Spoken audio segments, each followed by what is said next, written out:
Beyond Stillness, Stories After Stroke is made possible by our guests and tax-deductible donations from friends and listeners like you. Join us in empowering stroke survivors with stories of wisdom, purpose, connection, and hope at www.beyondstillness.org.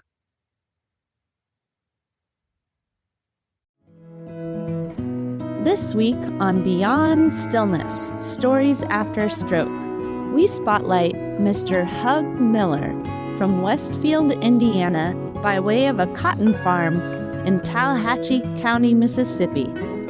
Hub suffered his stroke in April of 2021 at the age of 41. Hub shares a variety of unlikely hobbies and communities he has found since his stroke. He highlights the importance of trying new friends while cultivating a sense of gratitude. His story is entitled Stroke. It didn't happen to me, it happened for me. Thank you for joining us for part 1, Hub Miller's story.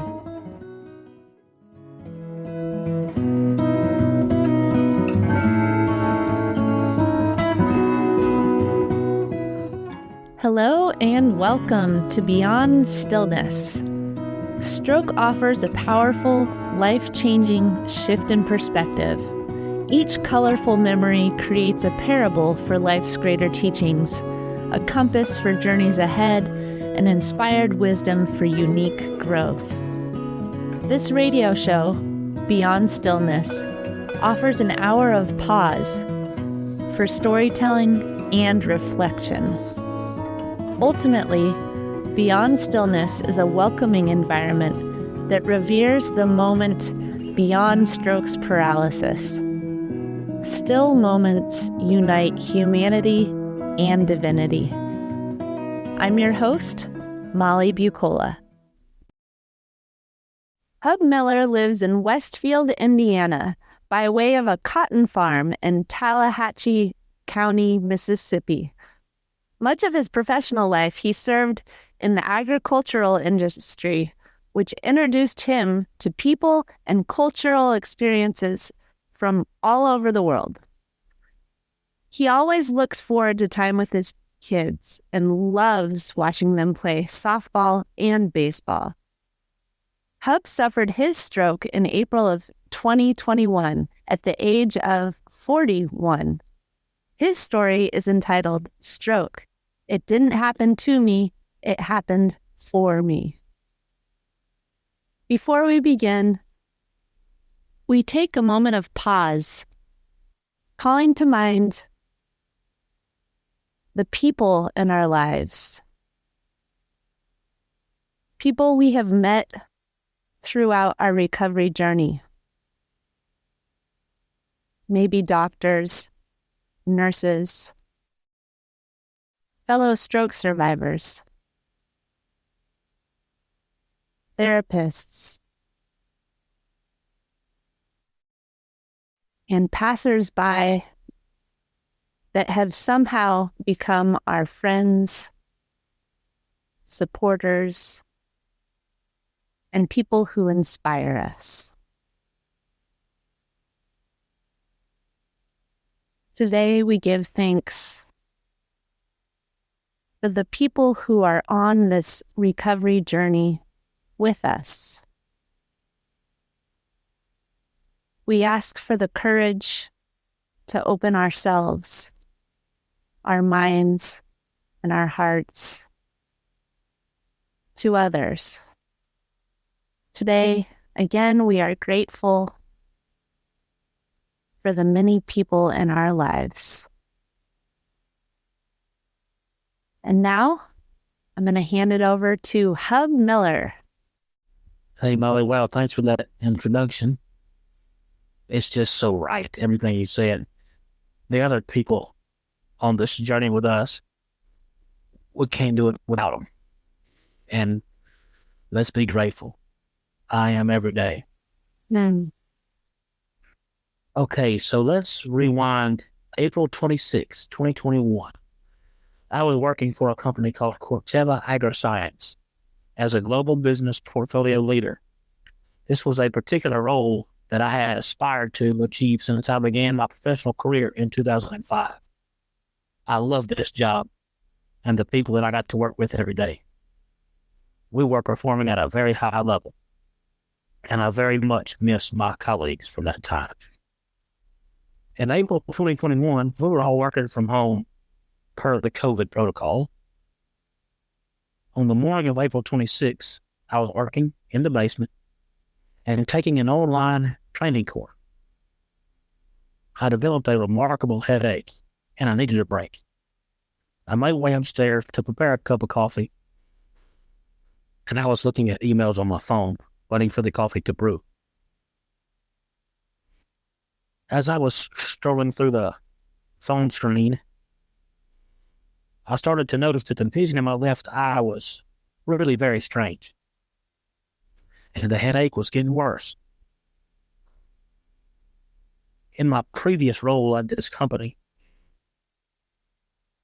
we had routine meetings to discuss product performance, and I worked on a team that managed the insecticide business. So, is this product kill all these bugs or not? How's it doing? We talked about not only do we kill the bugs, but also financial performance. Are we going to reach this month's financial target or not? This was a pretty intense meeting that we had. Certainly monthly and sometimes in between. At the time I had that job, my manager's wife had suffered a stroke, and he ended every meeting, without exception, with the acronym that I hope some of you are familiar with: B FAST. B for balance, E for eyes, F for face, S for speech, T, time to call. He put this into us every chance he got. And I had heard it so many times, I was getting kind of tired of it. I didn't know it was going to save my life one day, but it did. I'm so glad that he continued to educate us about the symptoms of stroke. I was equipped that day to know something was major wrong with me. It saved my life, knowing that acronym. And I can still hear his voice right now saying, time to call. I phoned my wife, who was at a grocery store just down the road, and I told her I might be having a stroke. I need to go to the hospital. She and the ambulance arrived at the house at about the same time. I was sitting in the yard. The emergency team on that ambulance knew exactly what was going on and took me to the trauma hospital in North Indianapolis. As soon as I arrived at the hospital, I was taken for a CT scan, and it was obvious to those specialists I was having a serious hemorrhagic stroke. I was prepped for surgery immediately. Part of my cranium was removed to relieve the serious pressure and swelling. No wonder I had a headache. They were trying to remove as much blood as possible, and the surgery was a success. I stayed in the intensive care unit at the hospital for 3 weeks, unable to eat or breathe on my own. Once I could breathe without assistance, they moved me to a place that I remember them calling the step-down unit. The first conversation that I remember having with the surgeon, I didn't know a lot what to say, but I just started complimenting him on his skills as a surgeon. And he quickly stopped me and he said, Mr. Miller, thanks, but the most important thing that happened that morning was the fact that people were praying for you and for me. And I said, well, Dr. Lee, I really believe that. He said, it's just a fact. It's just a fact. And I'll remember that for the rest of my life. It's a fact. And don't underestimate the power of prayers.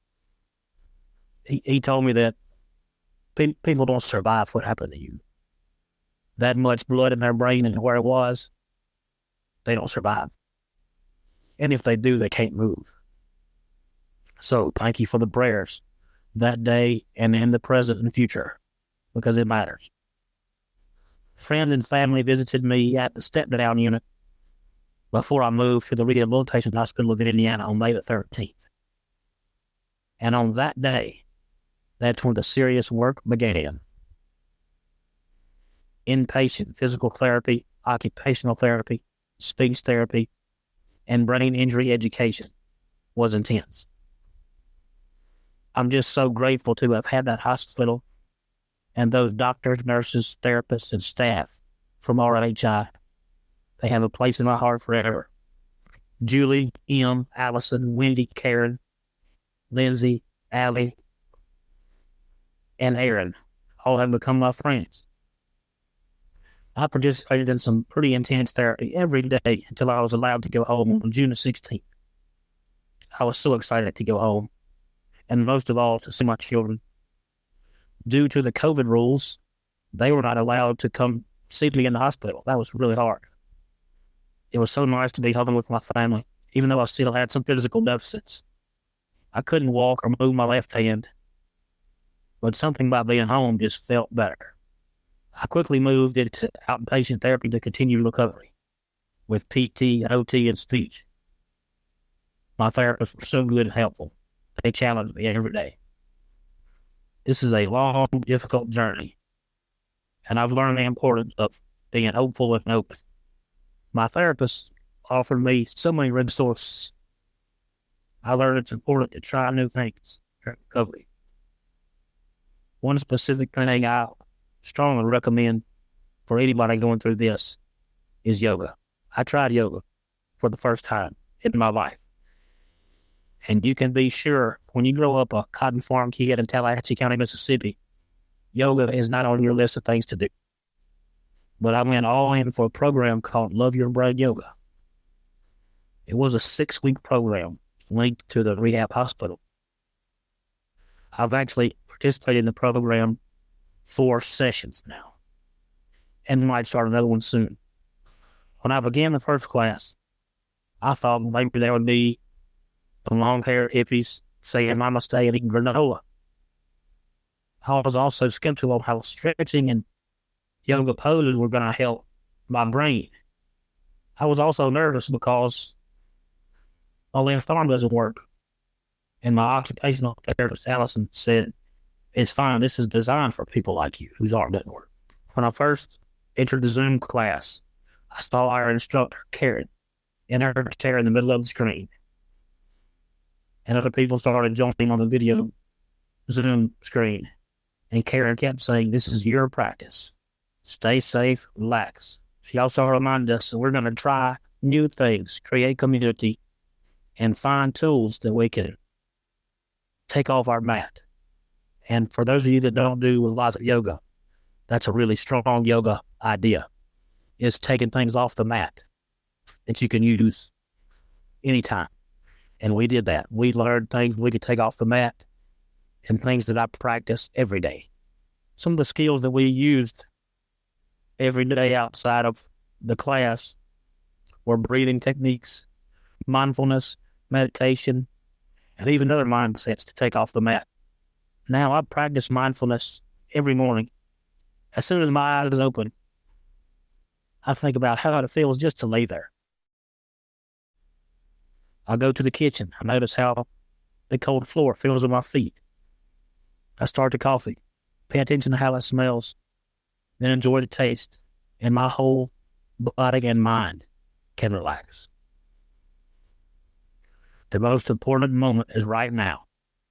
And to quote a favorite Kenny Chesney song, "Here and now, there ain't no place I'd rather be."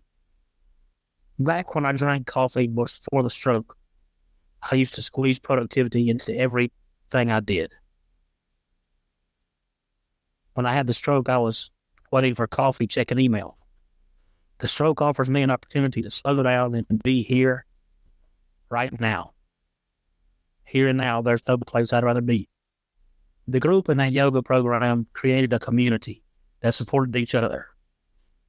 Every class during Love Your Brain Yoga, we had an opportunity to speak about how our perspectives have changed, and we really got to know each other during that sharing portion of the class. We inspire each other. I was inspired by each and every one of them. In fact, one of the members of our class, Anthony Parsons, is a part of a band called Problem with Polly that plays in the Indianapolis area. And man, can he play the drums. He shares the difficulty he had getting to where he is now and balances that out with triumphs. And when you're in one of these classes, it just kind of becomes your group. This is your people. I see them outside of meetings. I feel honored to be a part of that group. It really has become a community. I enjoyed this yoga program so much that when it was over, I joined another yoga class with Karen that meets every Friday morning. It was originally started for veterans, which I am not, but I do have a brain injury and enjoy the Friday morning yoga class with them. They welcome me, and there's something I look forward to every week. I love seeing these friends. We share stories, laugh, and cry together. I love that it's on a Friday morning. It's a great way to start the weekend off relaxed and connected. I tried other online support groups. Historically, I have not spent a lot of time on social media, but as you can imagine, when I got home from the hospital, I couldn't physically participate in many of my hobbies, so I spent some time online, scrolling through different websites. I searched for stroke support groups on Facebook. Someone at RHI told me I can find some support online. And I started off zeroing in on ones that had lots of YouTube videos I could watch. I began putting some comments in the group chats asking for advice to regain walking and using my arm. People responded with understanding and information. Sometimes we started some private message conversations. I met a guy named John Loveless who often walks 5K races. He introduced me to other survivors, and we started supporting friendships, even just messages online. I keep in touch with many of these people still. These groups were great, but I still miss some important hobbies. I am an outdoorsman. I needed to try something new in order to return to the outdoors, and in comes the adaptive sports program from the Rehab Hospital of Indiana. I was introduced to adaptive sports by RHI. Each summer, they host an adaptive sports expo. It was there I learned about adaptive archery, adaptive water skiing, and many other sports opportunities. Take some time and research adaptive sports in your area. I think you'll be surprised that some opportunities may be closer than you think. I learned how to shoot a bow and arrow using my mouth. The first shot was a bullseye, and what a great feeling that was. I recovered one of my favorite hobbies. I remember stopping at the archery booth at the Adaptive Sports Expo, and I told one of the guys there that, my left arm doesn't even work. He said, well, it doesn't matter. You don't need two arms for this. That's the whole point. He set me up in a way that I used my left arm and chin, and I was able to shoot with my mouth. I was so happy. Another thing I did was I joined a very intense Bible study group through my church. We meet every Tuesday night, and not only is this group turning into a group of friends, they support me specifically in my recovery. I probably would not have joined this Bible study before the stroke. I would have been nervous to be in a big group, lots of people I don't know, who are probably much more familiar with the Bible than I am. But it's truly been one of the great things to be part of this group. And studying Scripture and discussing with this group has strengthened my bond with my Savior and Creator. And I can really feel the Holy Spirit helping me in the recovery process. This would be overwhelming without the strength that I have found in Him. One thing I needed to try is to ask for help sometimes. I was never comfortable asking for help, even for little things like a ride to the hospital or tying my shoes. I found that there's a lot of people who want to help others. It's important to give them a chance. I've learned that both of us benefit and shine in moments like these. We are people, and people are meant to be in a relationship with each other. We are communal. Having a brain injury is a terrible thing. There have been many days that I wish this would not have happened to me. I lost what I considered to be important things in my life. My identity as a global business leader, and I'm party to a failed marriage, to mention two big ones. At times, when I sit with the weight of those, it is overwhelming. And I'm grateful to share the story, to be alive, to be employed in a purposeful profession that I'm passionate about and good at. And that's just it. I've learned to practice gratitude. I read one time that humans will multiply the things we count. So if we focus on how hard and bad everything is, we multiply those obstacles and difficulties. On the other hand, count the things we're grateful for, and that's what multiplies. And I am a believer in that. Gratitude has fueled my recovery.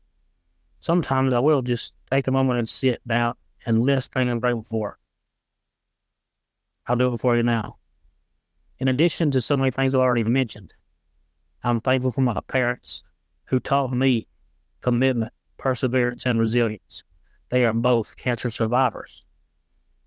I'm thankful for my sister who was there from the beginning and continues to help me every day with encouragement and support. She researches stroke recovery and keeps me stimulated. She was there when they tried to take me off the ventilator and couldn't breathe on my own.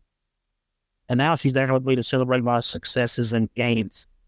She keeps my friends and family in the loop through my recovery. I'm thankful for my therapist who listened to me and saw me in my uniqueness. They knew I loved craft beer. In a funny light moment, one of my doctors told me it would be okay to have a beer every once in a while. And then him invited me to meet a small group for a beer and dinner at one of our favorite places in town. And at that moment, I felt like I was really back. I was so happy to spend that moment with them. I'm thankful for doctors, nurses, therapists, healthcare professionals for seeing beyond the stroke patient. I'm thankful that they saw me. When they know me and see me, I feel more motivated to work toward my recovery. I'm thankful for their friendship too. Another thing I'm grateful for is all the stroke recovery books out there, and for the stroke recovery podcast. And I know that our host, Molly, does not like when I say this, but this podcast has been my favorite. I have cherished the time that we've been able to spend together just on the interviews each week. I look forward to it. I hope to give back to this community. I've got a book idea in the works that's entitled Stroke. It didn't happen to me, it happened for me. I live in Indianapolis, Indiana. And you might know that each year on Memorial Day weekend, this city serves as host to the greatest spectacle in motorsports, the Indianapolis 500-mile race. And it is truly a spectacle. And if you have ever liked anything to do with racing, please come to this event sometime in your life. In May of 2022, 1 year after the stroke, Mike, one of my great friends, took me to the race. We were walking back to the car after the race, and it's hundreds of thousands of fans walking back to their cars. As we were getting close to our car, I stopped to talk to an overweight, shirtless race fan on his tailgate enjoying a beer and a cigarette. And it was quite small talk, but he said something to me that I will remember forever. I stopped and asked how he was doing it. He said, I wouldn't trade places with anyone if I could. And I stopped right there for a moment and said to myself, I wouldn't either. It's so hard, but I wouldn't trade my life for anybody's. That was just quite sage advice from a fat guy on a tailgate that I loved. I'm starting to believe that eventually maybe everything's going to work out even better for me. I keep working very hard at therapy, and my affected arm is even starting to show some signs of life. That gets me excited to return to some hobbies that I love and miss. I've got a great job that I enjoy doing every day, and maybe this is my new career. Maybe my post-stroke life is a do-over. I'm thankful that I get a second chance at life, and I believe it's going to be even better. Hub, thank you. Thank you, Molly. And now we'll close with a moment of pause, calling to mind a few lessons that Hub shared with us this week. Remembering that what we focus on tends to multiply. So again, we take this moment to offer our gratitude. Gratitude for ways that we have overcome challenges on this journey. Gratitude for the small openings in our lives that have become bigger and helped us experience life in a new way.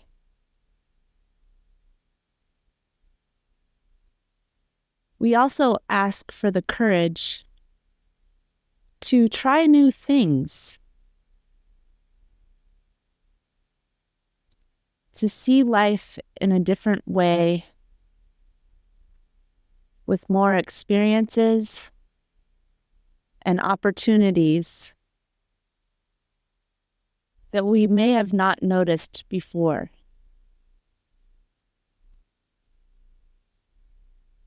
We ask for eyes to see, ears to hear, and a courageous heart to just try, to open ourselves to new people, to new places, to new hopes, and to new ways of life.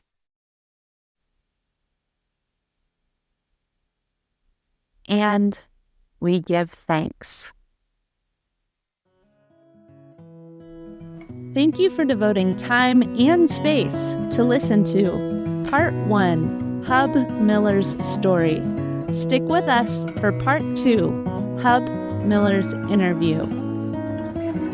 Each colorful memory creates a parable for life's greater teachings, a compass for journeys ahead, and inspired wisdom for unique growth. In this episode of Beyond Stillness, guest Hub Miller offered his story entitled Stroke. It didn't happen to me, it happened for me. He shared a variety of unlikely experiences he has tried since the stroke, and places he found community on his journey through recovery. He also emphasized the importance of gratitude. If you enjoyed this moment of pause for storytelling and reflection, please like, share, or subscribe to the Beyond Stillness Stories After Stroke podcast. Again, thanks for listening, and remember, as part of the stroke community, you are more than supportive. You are inspirational.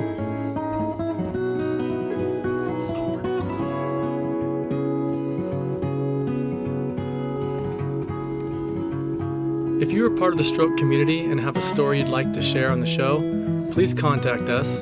Email molly@beyondstillness.org.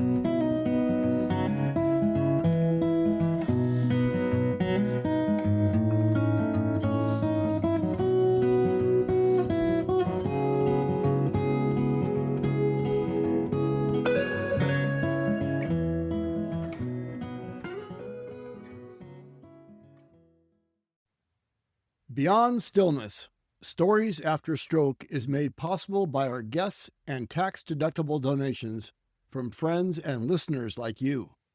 Join us in empowering stroke survivors with stories of wisdom, purpose, connection, and hope at www.beyondstillness.org.